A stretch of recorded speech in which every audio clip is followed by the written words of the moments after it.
I'm not sure what it is. A 6-cylinder or some kind of Mitsubishi or something. It's got these weird spark plugs in the middle of the valve covers. Straight out of China, right? Yeah.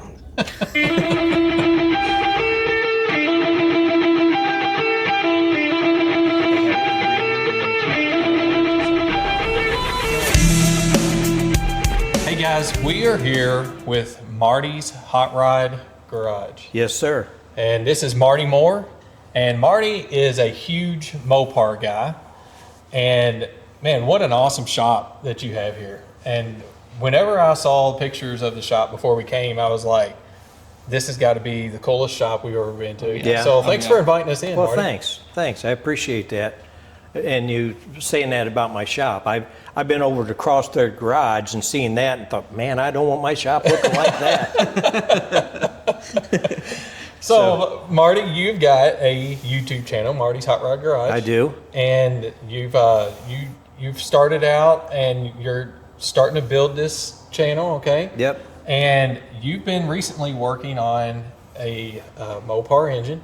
Yep. And it is sitting directly in front of us. Let's step over to it and how about you tell us about this motor first? Well, first of all, I struggle with the YouTube stuff because I'm an old guy. I mean, you're talking to a guy that just switched over to cassette from 8-track about a month ago. So I really struggle. So yeah, okay. But anyhow, I know a little bit about motors and stuff, not much about YouTube. This is my last video, this motor was advertised as a crate motor. And some guy thought he had a crate motor, and I went down and looked at it, and what it was a Craigslist rebuild, which, he had just bought some paint and put on it. I told him, I said, it's not a crate motor. I said, it's a 66 motor. I mean, the date code on it was a 66 motor. And I'm not one of these guys that can buy something and put it in. I got to tear it apart and look at it. And this motor, I'm certainly glad that I did, because the motor had been built about 15 years ago, and the assembly lube that they had used on it, it was almost like sticky, almost like a paste. It was like, everything was just gommed up. So I basically just took everything apart, cleaned it, and it did have new rings, new bearings in it. Really, the motor should have been bored and, new pistons put in. But I've got a project for this that this motor's for me. I wouldn't have done this motor and sold it like this to anybody. But it's kind of experimental too. I wanted to see what we could get away with, because some of these cylinders were pitted and stuff, and I want to see, run compression on it and see, okay, what are we losing by this? Or, is it going to smoke like a tar wagon or what? So a lot of this I just wanted to do. I put it together with junk parts that I had laying around, I had the 2.4 intake and the carburetor. It's just stuff that I had laying under the bench. So, well, it don't look like much junk to me. Yeah, that's why we put it together the way that we did. So I was watching the video you did of the teardown of this motor. Yep. And I noticed that the lubricant, like you're talking about, how it looked, and I was like, man, that does not look good at all. But you were actually looking at the cylinders and in that video, and I think you were saying that it looks like they rebuilt the motor, but they never started it up. No. So you could tell it had been a clean rebuild, but it was a clean rebuild, but they had never put oil in it, and it just had that assembly lube. And like I say, which what I do, like this motor's got oil in it now. Yeah. I use Lucas products because I love the Lucas stuff. But not only that, when I put oil in them, I pull the distributor, then put my drill in there and run it and pump oil through the motor. That's what we do. Yep. To get so it's not dry start and stuff like that. Yeah, that's exactly what we do. We usually fill them with oil, circulate the oil through the motor, and let it sit there like that. So. Yep. Yeah, so this is pretty cool. So I see you got it on the engine stand, but you probably haven't started it yet. I have not. Yeah, I've noticed it. I was going to ask you if you started it, and I noticed some of the wiring down here is not hooked up all the way. So, yeah, so this is going to be pretty awesome. So anybody who's interested can find this on your YouTube channel. Yep. And you're going to be releasing a new video soon showing the final putting this motor back together, right? Yeah, I was shooting video, and I don't have it running yet. But I had like 2.5 hours, so I'm going to break it down. You watch the first part. Yeah. I'm going to have a second, and it'll be like 3 parts before I finally get it, show it running. Okay, that's cool. So Any of you guys out there that are really interested in the, this is a 440. Yep. And Mopar engines in general, Marty is the Mopar guy. So check these videos out, this series of videos. I think they're really good. So Marty, you have got multiple vehicles, and one of them that is in your shop right now is this Kenworth / Chevy pickup / whatever this is. Why don't you tell us about the Kenworth truck? This truck here, my Uncle Jess, which my Uncle Jess was a twin. My mom and my Uncle Jess were twins. And he was a steel hauler his whole life. Oh, wow. And he retired, and he always wanted to build one of these mini trucks like this. So I helped him, and we built this truck, and he absolutely loved this truck. I mean, this was his pride and joy, and he was a great Christian. I mean, he was a great, my Uncle Jess is one of the few people I don't think I ever heard anybody say anything bad about him. Yeah. Ever. I mean, he was just a great guy. And so the cab, is this an actual Kenworth cab? it's an actual Kenworth cab, and I think the cab was I'm thinking 72. And the front end, we had to cut the front end down and stuff. But it's just a lot of fun to drive. It gets a lot of looks. Oh, and a lot of attention. And sometimes we go to the car shows, and I've got there's a hitch on this, so we'll pull the Hemi truck, on the trailer behind this, and the kids just love this. You pull in, you hit the air horns, and they get a big kick out of it. So it's got a 90s model Chevy step-side bed on it. Yep. And it looks like you all extended that some. Yep. Which me and Uncle Jess always argued about this, because he put the cab on the first thing, and then we had to cut the hood and lengthen the bed. Yeah. I said, why are we starting in the middle and working both ways? I said, let's start at one end or the other. But that's how he wanted to do it, so that's what we done. So what motor does it have in it? Well, I'm a Mopar guy, but this is actually a 350 Chevy in here. Well, So you didn't want to tell us that, did you? I did not. But I'll tell you what, if it ever gives me any trouble, it ain't going to get a 350 back in there. I'll tell you that. So it's basically, is it a two-wheel drive? Two-wheel drive. Chassis? Okay. Yep. Two-wheel drive Chevy chassis and powertrain and everything. Yep. But it's the stuff I own, I'm very blessed because everything's got a story behind it, and it's very sentimental. Mm-hmm. Like I say, this was my Uncle Jess's truck. It meant a lot to him, so obviously it means a lot to me. Yeah. And someday, hopefully, it'll mean a lot to some of my kids or grandkids. Yeah. So. Mm-hmm. No, it's pretty wild. I mean, I know if I seen this riding down the road, I would definitely take probably a triple take trying to figure out what it was. Yeah. Because it is a cool build for sure. It's very unique. I don't know if I've ever seen anything like this before. No. So we're going to head over. You have this shop, and then you have another garage with some really cool cars in it, and we're going to go over and check those out. Let's go check it out. All right, Marty, we've made our way out to your other garage. Okay. And here behind us, we've got a Belvedere wagon. I'm not sure what year it is, but why don't you tell us about it? This is a 65 Belvedere 2 station wagon. It's kind of cool. When I got this, I told my grandkids that I got a station wagon. They said, what's a station wagon?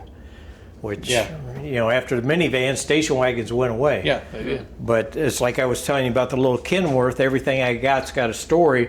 This car, actually, my old crew chief, Kevin Finninger, we built this car. Kevin built it, and it was his car. And Kevin passed away a few years ago. And his wife, Diane, sold me the car because I had sentimental attachment to it. But Kevin was a cool guy. He was really cool guy, and he was my motor guy. I mean, he knew motors. And this, like now, we have the internet and all information at our fingertips all the time. And people, they make over Mark Werman, graveyard cars about how smart. Kevin would have put him on the trailer the first round. I mean, Kevin knew stuff, and his brain was like, when we was building a motor, like back in the day, you'd get a hot rod magazine. Like if you were going to build a stroker motor or something, you'd get hot rod magazine. I would have to have it there and read it and do it and read it. Kevin would read it throw the book away. He's done. It's in there now. I mean, once he read it, he knew it. But he was one of the best motor guys I ever knew. He was just great. Well, speaking of motor, let's look at the motor in this one. This What has we got in got, I'm not sure what it is, a 6-cylinder or some kind of Mitsubishi or something. It's got these weird spark plugs in the middle of the valve covers. Straight out of China, right? Yeah. This is actually a 528 Hemi, Wow. and it's got, we got a 200 nitro shot on here, which, to be honest with you, on the street, you don't want to hit that. You don't want to hit that button. Yeah. You don't want to hit that button. So has it made a pass on a track? It has not, because I don't have a cage in it. Yeah. And you got to have a, what is it? Anything quicker than 12, you got to have a roll bar. Anything quicker I than, think it's a 1099. I think. Yeah. Yeah. So he never, when he had it, he never ran it on the truck either. He never got to that point. He was Okay. going to, and he got sick, and Okay. This is very impressive because when I looked at it, I'm like, this is a big car and this is a big engine bay and this motor takes up the entire engine bay. And you know, you see that nowadays with modern cars because there's so much junk on them, but Yeah. this don't have all that junk No. and it still takes up the whole engine bay. no, everything that's bolted on does something. Yes. Well, I knew this was something cool when we walked in and there was a station wagon on Mickey's. You know, Yeah. how often do you see that? On the tailgate back there, I had to paint it out. Every time I go to a car show with this, people would say, "Now that's the ultimate grocery getter." So I Yeah. had to Okay. call it the old grocery getter. So it's got a pretty unique interior in it too. It's all the door panels and stuff are all custom. Yeah. It looks like. Yep, and it's got a reverse valve body. I'm assuming the console's custom. Yep. With all the toggle Yeah. switches and everything, the gauges. No, that stuff, Steve, is my mouse repellent and my dryer sheets and my my dryer sheets and mothballs. So it has a burst shifter in it. Yep. Nice. Yeah, this thing looks like it boogies. Oh yeah. It's got cowl tracks on it. It hooks pretty good. Old grocery getter. The old grocery That's getter. sweet. So there is an elephant in the room that we've not talked about. Okay. Okay. And which, you know, you probably see on camera now, he's got a D150 over here.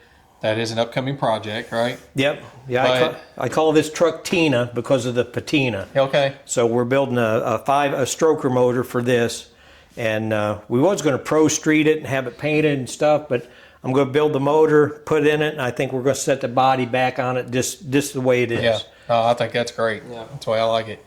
It's an old prospector too, which makes it cool. Yep. But the elephant in the room is, you've mentioned a couple of times here, you mentioned about your crew chief, you mentioned about the engine builder, you've kind of thrown out there a little bit about racing, and what we've got before us is your Hemi Express Dodge A100. Yes, sir. And that's probably what you're known for. A lot of people will have seen this truck but not know who you are.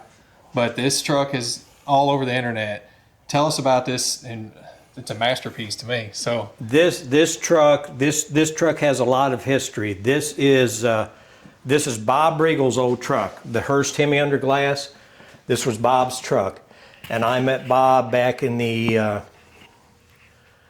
I don't know, had to be late '80s, maybe early '90s. Anyhow, I met Bob, and he's a great guy, just a real good Christian man, just Yeah. really good guy. Him and I became instant friends over the years. He kept talking about the truck, about rebuilding the truck. And I said, well, why don't you? And he said, well, I got my hands full driving the car. I'd need somebody to drive it. And I said, I'll drive it. I was about half joking. He showed up next summer in my driveway and said, get in, see how it fits. and it was all built. It was all built. It was all Wow. built. And how old were you at this point? Old enough to know better. So, Yeah, you think you've had some things to tell your wife that you want to quit your job and go on the road and drive a wheel stander. Yeah. So I'm sure that didn't go over too well. yeah, she's very understanding. Okay. She was very That's good. understanding, and she's been understanding for the past 47 years. So Yeah.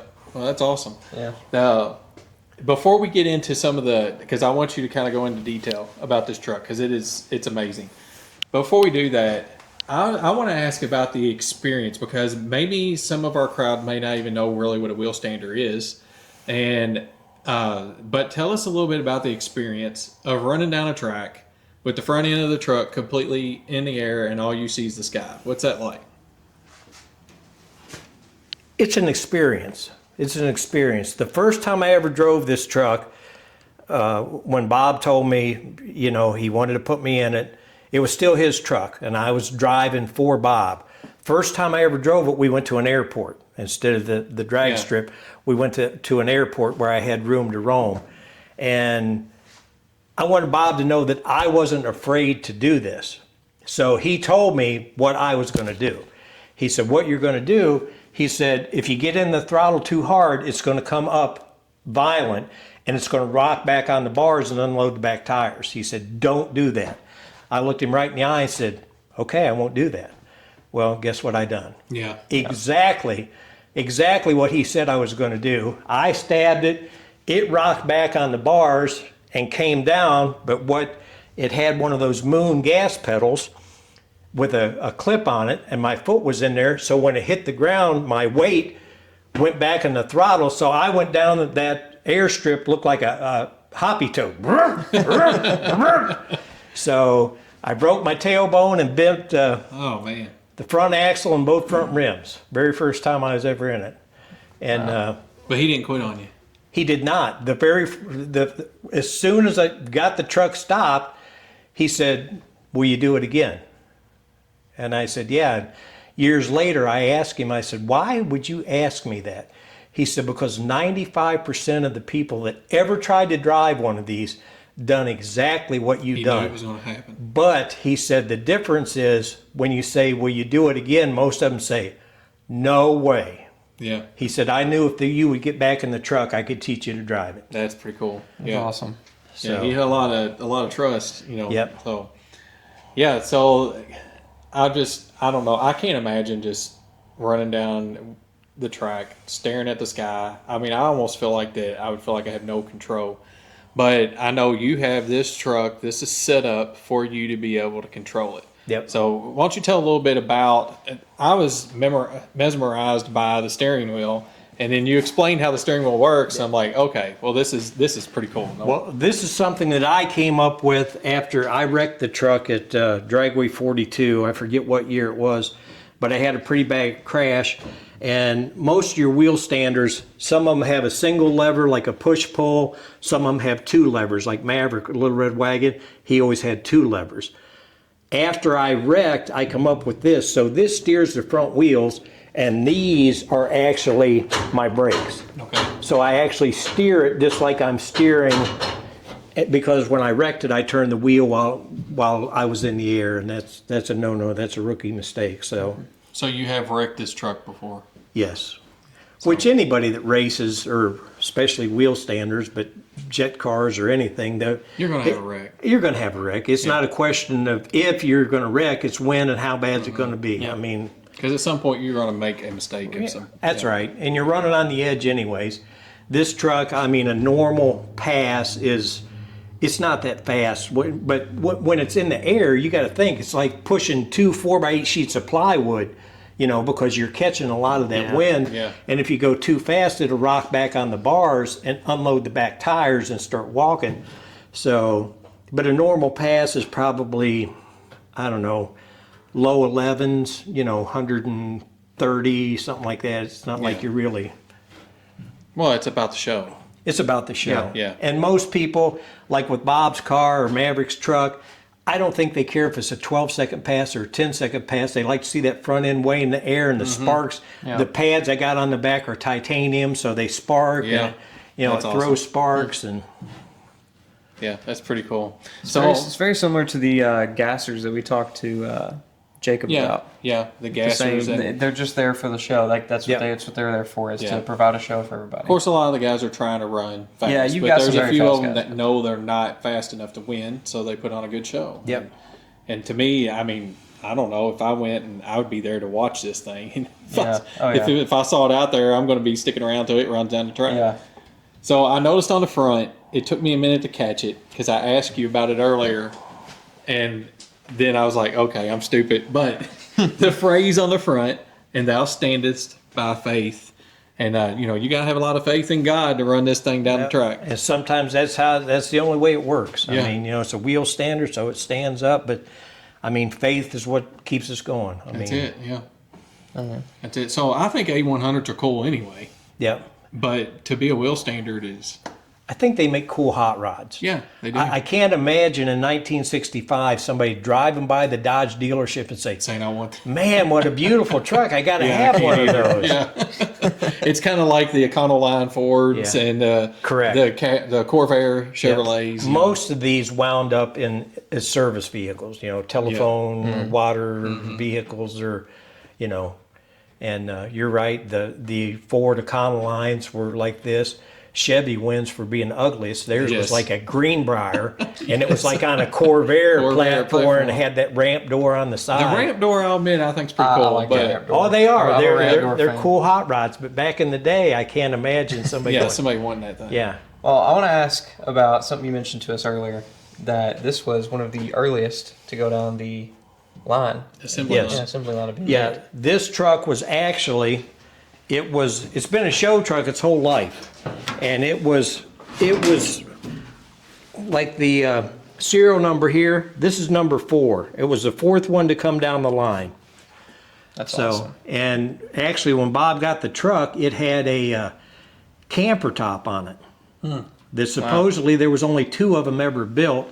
I sold the camper top to one of the guys from the A100 club, and it actually came out over the roof, and it was made for the A100. But So it was an actual camper top. It was used it was. to camp with. Yep. Okay, Alright, that's cool. Yep. Yeah. So let's go back to where the power plant is and the transmission, and you can tell us all about that. Here we go. This motor that we have in here now is, let me think, 535 cubic inches. It got big, not by design, just because I blew the other one up. And the other one was a Keith Black block. This is a Mylodon block. And it got big just because I knew somebody that had a crank, and I knew somebody. So Yeah. it's like what parts I could put together. And actually, Kevin put this motor together. The old motor, we was spinning that blower 40 some over. And the first time we took it out with this motor, I took it to Norwalk, which is Summit Motorsports now. And I cracked that throttle, and I was looking at the clouds. And I brought it back in, and Kevin said, "What are you doing?" He said, "You got a soft." I said, "Kevin, you're not understand. When I feel my foot move, I'm looking at clouds." Yeah. I said, "We got to turn it down." So we turned the blower down to, I think it's like 26 over now, something like that. And I'm leaving in second gear. So I only got to make one shift in the air. So that Nice. that made it a lot better. That's pretty awesome. But this is, Bob came up with this, like Maverick's truck, the little red wagon, he ran direct to the rear end. Okay. The motor set further forward. The truck was set up just like Bob's car with its V-drive back here. So everything was set up so parts would interchange. So when we were running, if parts broke, the car and the truck, Yeah. you would just interchange parts. Yeah. So that's why this is set up like that. That's a Castell V-drive. The rear end's rolled over, I was and it looking just at that. comes into the V-drive and back to the rear end. Yeah. That's pretty cool. And very unique. what's that V drive come from? Actually, they're like marine applications. I mean, Castell builds them special for this, Okay. to hold up to this kind of power. Yeah. And people will ask me. I mean, anytime you run through gears, you lose some horsepower. Yeah. But that's just a 1-to-1. All it's doing is turning the power around and sending it back to the rear end. Okay. So, and we still got enough to do what we need to do with it. This is awesome. Yeah, it is. It's crazy. This is different than anything I've ever seen. Yeah. No, you don't. I mean, I've never seen one at a show anywhere. No. So That's very unique. anything that we've been to. So what are the stabilizers? These are some type of stabilizer shock here. These are hooked to my the wheelie bars in the back. Okay. So these bars back here, these are titanium pads. I mean, they look like wheels, but they don't turn. Yep. And then these shocks, when these bars come up, see it on the shocks? Yeah. That's so it doesn't slam up. So when Yeah. I bring it up, it doesn't. And of course, all this is adjustable. So I mean, it kind of gives it a cushion. So Yes. It's not hitting. Yep. Sweet. This thing is awesome. Yeah. So I know that that you ran this for quite a few years. How many years did you run this truck? I think I started, if my wife was here, she could tell us exact dates. I'm thinking like 90, 92, 93, somewhere like that, because I think Bob sold me the truck. I think I bought it in 96. Okay. Which I liked it better when it was his truck, because when it was broke, I could say, Bob, your truck's broke, send a check. You're just the driver, right? Yeah. Yeah, so you've had it for a long time then. Yep. So, all right, this is pretty awesome. We're going to head back over to the other shop.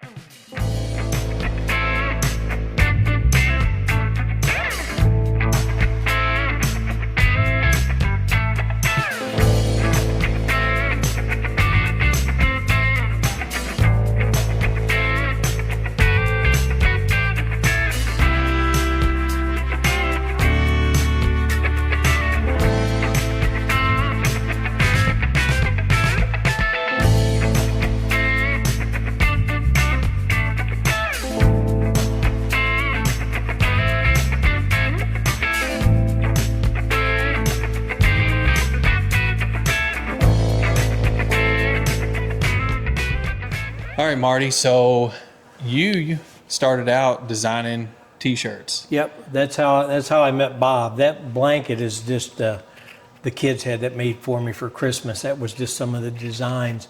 But that's how I met Bob Riggle. I was up in Milan, Michigan. Like I say, it must have been early 90s, because you guys remember the Gas Crunch and the K cars and everything? Yeah. Drag racing kind of died off. Yeah. Well, as a matter of fact, all racing kind of died off.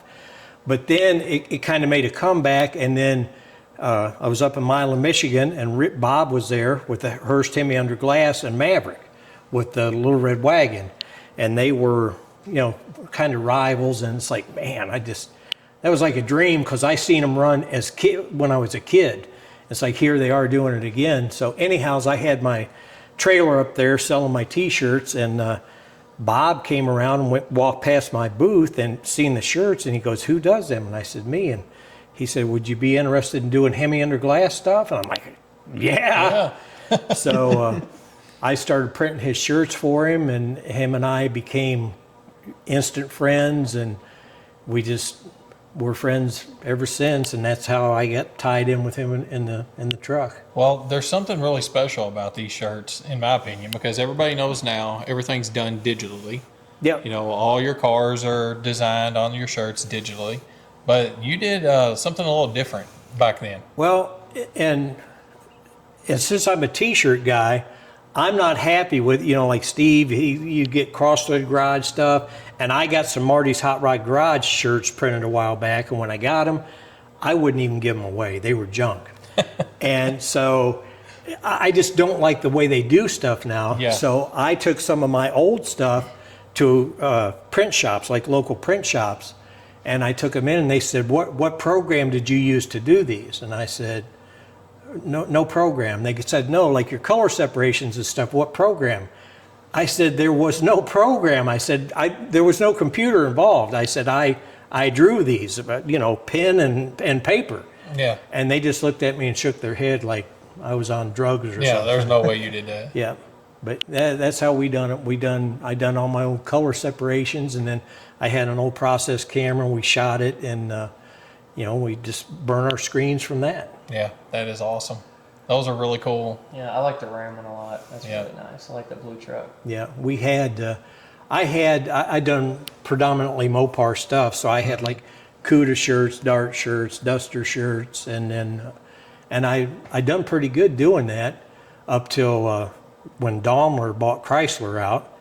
They decided to come after little people like me, and they wanted me to pay a royalty on every word, which I knew like Chrysler and Dodge and Mopar, but they wanted royalties for like Duster, Dart, Demon. Wow. And it's like, nah. So you quit then at that point? Well, and Daimler, you see how long they lasted. Oh, yeah. They should have been more worried about building cars than Yeah, that's right. running little T-shirt guys out. Exactly. Well, Marty, you have been so gracious to let us come into your shop. It's been awesome. But I know you also have a really good testimony. You've been through a lot, in your life. And but why don't you? I'm pretty sure you told me before you became a Christian at a younger age. And why don't you just kind of tell us your testimony and kind of fill everybody in on your walk with God and how that's went.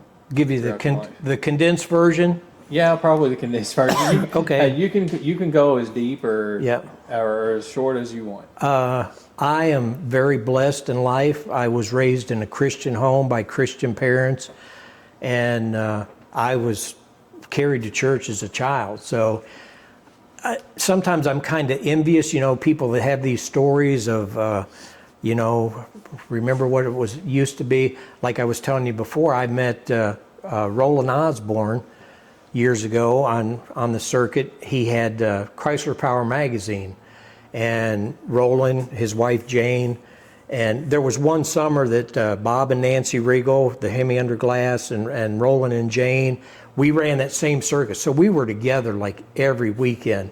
And Roland, found the Lord and got saved. And Roland was on fire. I mean, he was on fire. He started another magazine called Christian Motorsports. And of course, back then you had magazines. You didn't have Instagram and YouTube and Facebook and all that. So he started Christian Power Magazine, Christian Motorsports, is what it was. And he was just on fire, and we were sitting around talking one day, and Roland was into everything. He had a prison ministry. He was like Meals on Wheels, and he was doing, and he said, so what have you been up to? And I just kind of sat there and looked at him, because I had been raised that I was a good Christian because I didn't drink, I didn't smoke, I didn't go to parties, my to-don't list was very big, but my to-do list had nothing on it. Yeah. I mean, I really didn't do anything other than go to church. Yeah. So, and that was a real eye-opener to me, And then when I started racing and got with people like Bob Riggle, and there are so many good Christian people out there. It's unreal. Don Garlitz, his testimony. Bunny Burkett, I was talking with her one time. We done a show, and after her wreck, she wrecked, and it just their testimony is just amazing. Yeah. What they lived through. So, I look at so many people that have been Christians for a long time, including myself included. At some point, it seems like that we get to where we're not doing something. We get into the routine. Yep. We're going to church, and that's basically, we're okay with where we're at, But it's so awesome to watch a new Christian on fire for God. Yep. They want to jump in and do everything. And that's how we need to be, no matter how long we've been a Christian. We need to be on fire, need to be out there spreading the gospel. We're called to disciple. And, we get into these routines to where, we're tired. Well, we've done enough over the years. Church doesn't need me anymore. They've got all these young people. But that's not the case. Right. We become complacent. That's exactly right. Yep. Yeah. So you, throughout the years, have had to really depend on your faith through some circumstances.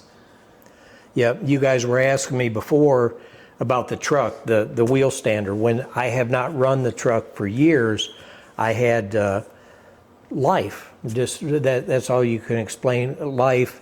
My mom got cancer. My dad had a stroke. I had a daughter that developed a drug dependency, and all this happened in a short time. So we went through. My wife had a good job at the bank. She lost her job. I lost my job. It seemed like everything that could go wrong went wrong. We had to file bankruptcy because we lost everything we had. We had our daughter in every kind of rehab, everything going. Mom wound up passing away with cancer. Dad had a stroke, and I'm not complaining. I mean, praise the Lord. We're here today, and what don't kill you just makes you stronger. But sometimes it's your faith in God that has to carry you through. Yeah. I don't understand how people without faith, I don't see how they get through it. Yeah. I really don't. And I was talking to our men's group this past Wednesday, and one of the things we were talking about is not to throw in the towel. When things get tough, we tend to go back to who we used to be, before we found Christ. And we tend to fall back into the same routines because we can't handle the pressure. But that's because we're leaning on our own understanding, and we're trusting in ourselves, and we're not trusting in the power and our faith in Jesus Christ. And for you, that's what you're saying right here, is that you had to really lean on your faith to get through all of these circumstances. And, I was telling those guys, I said, look, we can't throw in the towel at this point. When we get to that part of our life and we've been through everything and we're like, God, I was living for you, and why is all this happening to me? Don't throw the towel in. Press hard, keep moving forward, and you're going to be blessed. Yep. Lots of times I think we go through stuff and we learn. And for me, you can tell from, my stuff, I fix things. That's what I do. When my daughter and the drugs and my mom, I couldn't fix that. Yep. That tore me up. I could not fix that. Yeah. And I just had to take it and lay it at the feet of Jesus. That's it. Yep. And that was very hard for me to do. Yeah. And praise God that you grew up, in church, and you were in church your whole life, and you had that foundation, you had that backbone, and you knew that without leaning on Christ, you would not make it through any of that. Right. And that, I thank God for that in my own life, because dealing with the bitterness that I dealt with for so many years, that's the only way I ended up coming through it, is I knew that my faith in God was going to be eventually what brought me out of it. I just had to finally give it all to Him and trust Him with that. And that was the struggle. Stop trying to be the fixer. I think Yes. as men, I think that's something we all struggle with, is trying to fix everything. fix it. And I do that all the time, constantly in life. And you've got to come to the realization that you can't do it. You can't fix it by yourself. It's not possible. That's exactly right. That's exactly right. Yep. And We got to give it to Him and get to the mindset. All through the Bible, there's examples, and Daniel in the lion's den, and Shadrach, Meshach, and Abednego. Threw them in the furnace, and they said, bow down and worship our. And they said, we ain't bowing down. And they said, well, can your God deliver you? And they said, don't matter. We're not bowing down whether He does or whether He don't. We're not giving in. Yep. And when they was walking through that furnace, they said, King, how many did we throw down in there? Yeah. He said 3. He said, oh man, we're in trouble because there's 4 of them down there. Yeah. And they come out and their clothes wasn't even singed. Yeah. Didn't even smell of smoke. Yeah. And that's the power of our God. That's the God that we serve. Yes. And it's, I don't know, I love hearing men's testimonies, and I think it's an encouragement to all of us to hear your testimony today. And what God's brought you through, because as men especially, we need to lift each other up and build each other up. And I know you've got guys that come around and just hang out in your shop, and y'all lift each other up and work together, and I think that's awesome. Just a side note, my daughter was up from West Virginia this weekend. She's married now. She has 5 beautiful kids. Things are great. Praise God. Things are great. Yeah, She's that's very involved in a Christian school down there where their kids go to. She's like in administration down there, and it's that is awesome.